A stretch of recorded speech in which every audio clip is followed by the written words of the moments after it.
क्योंकि आज की डेट में ना महाराज जी जो शुगर है वो हर घर में हो गई है, किसी ना किसी को ज़रूर है। तो इसके लिए बहुत सारी दवाइयाँ शुरू हो जाती हैं, लेकिन मैंने बहुत लोगों को बताया बहुत ज़्यादा मोटी बड़ी दवाइयाँ नहीं होती। एक तो मेथी दाना, मेथी का दाना, ध्यान से सुन लेना, मेथी, कलौंजी और काले छोले, ये डायबिटीज़ को कंट्रोल करने में 100% मदद करते हैं।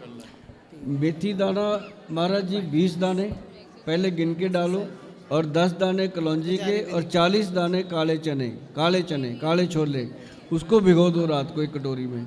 सुबह उसको पानी को पीना है धीरे धीरे, और चने और दाल को वो सॉफ्ट हो जाती है, उसको चबा चबा के खाना है। उससे क्या होता है कि जिनको तो अभी शुगर का पता ही चला है उनकी तो उसी से कवर हो जाती है। और अगर आप इसको डेली खाते रहोगे, जो मेटफॉर्मिन आप खाते हैं, जो अंग्रेजी दवाइयाँ खाते हैं, किसी को इंजेक्शन भी लगता है, उन चीज़ों के बहुत साइड इफ़ेक्ट हैं मेरी बहन। जैसे अभी मैं आपका फेस देख रहा हूँ, यहाँ से ये ख़राब हो रहा है, ये बहुत सारी ऐसी चीज़ें होती हैं जो हम खा रहे होते हैं, हमें पता नहीं होता। तो आप अगर शुगर की दवाई के साइड इफ़ेक्ट से बचना चाहते हो तो ये जो मैंने 3 दालें बताई हैं इसको खाना शुरू करो, मेथी दाना और कलौंजी और काले चने। और साथ में एक चीज़ और बता देता हूँ, बहुत कम लोगों ने सुनी होगी। अगर आप चाहते हो कि अंग्रेजी दवाइयाँ भी छूट जाएं और हमारा शरीर भी ठीक रहे, तो एक नुस्खा बनाओ अपने घर पे। इस वीडियो को सेव करना महाराज जी से लेकर के आप। और मैं ये बता देता हूँ, नंबर 1, आप लोगों ने सुना भी नहीं होगा कभी कि शुगर के लिए कुछ ऐसा, करेला, जामुन, मेथी तो बहुत सुने होंगे आपने, लेकिन जो मैं बता रहा हूँ इसको नोट कर लीजिएगा। सबसे पहले उसके अंदर हमने डालना है बीट ग्रास पाउडर, दूसरा हमने उसमें डालना है मोरिंगा का पाउडर, तीसरा हमने उसमें डालना है काली हल्दी, चौथा हमने डालना है उसमें अम्बा हल्दी, और पांचवा हमने उसमें डालना है दारू हल्दी। और उसके अंदर हम डालेंगे एक बहुत ही बेहतरीन चीज़ है, उसका नाम है जामुन की गुठली। अब जामुन की गुठली के बारे में मैं 2 मिनट आपको बताऊंगा कि जामुन की जो गुठली होती है, जैसे हम उसको चबाते हैं वो चबाने से टूटती नहीं है, जो असली जामुन की गुठली होती है। जो हम जामुन की गुठली मार्केट से ख़रीद लेते हैं, उसको देखो कीड़ा लगा होता है, किसी को कैसा, वो यूज़ ही नहीं करनी।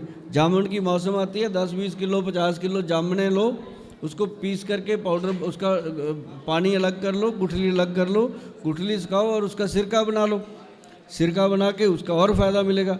तो ये चीज़ जामुन की गुठली डालनी है उसके अंदर। फिर आपने मेथी दाना, उसके अंदर बेलपत्री, उसके अंदर आप डालेंगे अपना गुड़ मार की बूटी, 9 चीज़ें डाल देनी है। और 10वीं चीज़ जो आपके पेनक्रियाज के बीटा सेल को ताकत देती है, मैं इस प्लेटफॉर्म से बता रहा हूँ, ये छोटा प्लेटफॉर्म नहीं है, इंडिया का नहीं है, ये अब्रॉड का भी प्लेटफॉर्म है, उस पर बता रहा हूँ कि उसके अंदर डलता है कॉटन सीड, जिसको हम बड़ेमे की गिरी, बिनोले की भींगी, 3 शब्दों का मुझे पता है, बाकी किस एरिया में कौन सा नाम लिया जाता है मुझे पता नहीं। कॉटन सीड बोल के उसका गिरी निकलती है, वो आपने डालनी है। और गिरी जो डालनी है वो 10% डालनी है, मतलब 100 ग्राम पाउडर में 10 ग्राम डालनी है। ज़्यादा डालोगे वो गले को खुश्क करती है। वो आप 10 ग्राम 100 ग्राम बना लो, बना करके वो बन जाता है डायबिटीज़ कंट्रोल पाउडर। इसको डायबिटीज़ कंट्रोल पाउडर के नाम पे गूगल पे भी मिलता है ये, लेकिन घर पे बनाओगे थोड़ा आपको सेटिस्फेक्शन रहेगा कि हमने चीज़ अच्छी बनाई है, खुद बनाई है। तो इसको बना के 1 चम्मच सुबह खाली पेट, 1 चम्मच शाम को 5 बजे, उस समय जब 2 वक्त आपस में मिलते हैं, जाने वाला और आने वाला, उस समय आप उसको लेंगे तो आप देखेंगे कि चंद दिनों में हमारी दवाइयाँ कम हो रही हैं, शुगर कम हो रही है। और जब तक इसको लेना है, अंग्रेजी दवाई को साथ साथ लेना है, जब तक शुगर 90-100 पर नहीं आ जाती। जैसे आपकी शुगर का लेवल 100 आ गया, 90 आ गया, आप इंग्लिश दवाई बंद कर सकते हैं। उसके साथ क्या होगा कि शुगर एक बार थोड़ा शूट करती है, घबराना नहीं, फिर धीरे धीरे अपने आप नॉर्मल होती है। ये इस दवाई का बहुत बड़ा एग्जाम्पल आपको मिल सकता है दुनिया में। जी।